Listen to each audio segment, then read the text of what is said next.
নমস্কার, আপনারা দেখছেন এনএন নিউজ 24।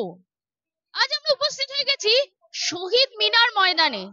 আজ কফি হাউস, যে আমরা প্রত্যেকেই জানি কফি হাউস মানে কিন্তু সেই গানটা বারবারই ভেসে আসে, মান্নাদের গাওয়া সেই বিখ্যাত গান কফি হাউসের সেই আড্ডাটা আজ আর নেই। কিন্তু আড্ডা ঠিক অন্যভাবে আছে। কফি হাউস সোশ্যাল সার্ভিস অ্যাসোসিয়েশনের দ্বারা সারা বছর ব্যাপী বিভিন্ন রকম সামাজিক ক্রিয়াকর্ম চলে এবং আজকের দিনটাকে তারা বেছে নিয়েছে রক্তদানের জন্য। এই তীব্র দাবদাহে যেখানে ব্লাড ব্যাংকে রক্ত শূন্যতা চলছে, সেই সময় মানুষের প্রাণ বাঁচাতে, থ্যালাসেমিয়া আক্রান্ত পেশেন্টদের প্রাণ বাঁচাতে রক্তদানের অঙ্গীকার তারা নিয়েছে। এবং আজকের দিনটি একটি বিশেষ দিন, কারণ আজকে 14ই জুন। আজ কার্ল ল্যান্ডস্টেইনার, নোবেল জয়ী সায়েন্টিস্ট, যিনি প্রথম শনাক্তকরণ করেছিলেন মানুষের রক্তের গ্রুপ এবং এ, বি এবং ও গ্রুপ, তিনি আইডেন্টিফাই করে আলাদা করেছিলেন। সেই কার্ল ল্যান্ডস্টেইনারের আজকে জন্মদিন, তাই আজকে পালন করা হয় বিশ্ব রক্তদাতা দিবস হিসেবে। এই বিশ্ব রক্তদাতা দিবসকে coffee house social service association বেছে নিয়েছে তাদের এই সুন্দর সামাজিক কাজকর্মের জন্য, রক্তদানের জন্য। আমাদের সঙ্গে থাকুন এবং এই রক্তদানের সমস্তটা দেখতে থাকুন এনএন নিউজ 24-এ।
আজকে বিশ্ব রক্তদাতা দিবস, ব্লাড ডোনেশন দিবসটা অন্যদিন পালিত হয়।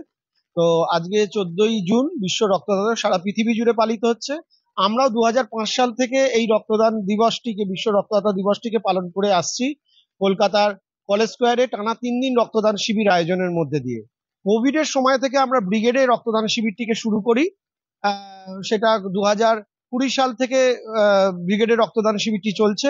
এবং এবছর থেকে আমরা, যেহেতু অনেক মানুষ শহীদ হলো এই কিছু দিনের মধ্যে, মানে লাস্ট 1-2 মাসের মধ্যে যদি আপনি দেখেন, প্রচুর মানুষ শহীদ হলেন, এবং শহীদ মিনারটাকে সামনে রেখে এই শহীদ স্মরণে শহীদ মিনারের রক্তদান শিবির থেকে আয়োজন আমরা এবছর করেছি। এবং অনেক মানুষ স্বতঃস্ফূর্তভাবে এখানে রক্তদানের জন্য এগিয়ে আসছে। আশা করি আরো অনেক মানুষ আসবে। বিকেল 4টে পর্যন্ত আমাদের এই রক্তদান শিবির চলবে। শীততাপ নিয়ন্ত্রিত একটি গাড়িতে এখানে রক্তদান শিবির চলছে এবং সরকারি ব্লাড ব্যাংকও চলে এসেছে, তারাও ল্যান্ডে এখানে রক্তদান শিবির করছে। তো আমরা চাই যে আরো অনেক মানুষ আমাদের এই ক্যাম্পটাকে দেখে যদি মনে করেন এই গ্রীষ্মের এই দাবদাহকে উপেক্ষা করে আরো রক্তদান শিবির করা যেতে পারে, তাহলে মনে হয় এই যে রক্তের যে সমস্যা সেটা কিছুটা হলেও মিটে যাবে। কারণ গ্রীষ্মকালে রক্তদানে একটা অনীহা দেখতে পাওয়া যায়, সেই কারণের জন্য প্রত্যেকটা ব্লাড ব্যাংকে কিন্তু একটা রক্তের সংকট দেখা যায়। সেই সংকটটাকে মোচনের জন্য কিন্তু অনেক মানুষকে সচেতনভাবে এগিয়ে আসতে হবে এই গ্রীষ্মকালে। এটাই আমরা সংগঠনের পক্ষ থেকে বার্তা। এটা খুব প্রতীকী একটা রক্তদান শিবির। কফি হাউসে যেন 500-600 ডোনার হয়ে যায় সেরকম নয়, এটা আমাদের 100-200-এর মধ্যে টার্গেট আছে। এটা তত্ত্বাবধানে দুটো blood national medical college blood bank আছে এবং লাইফ কেয়ার ব্লাড ব্যাংক আছে।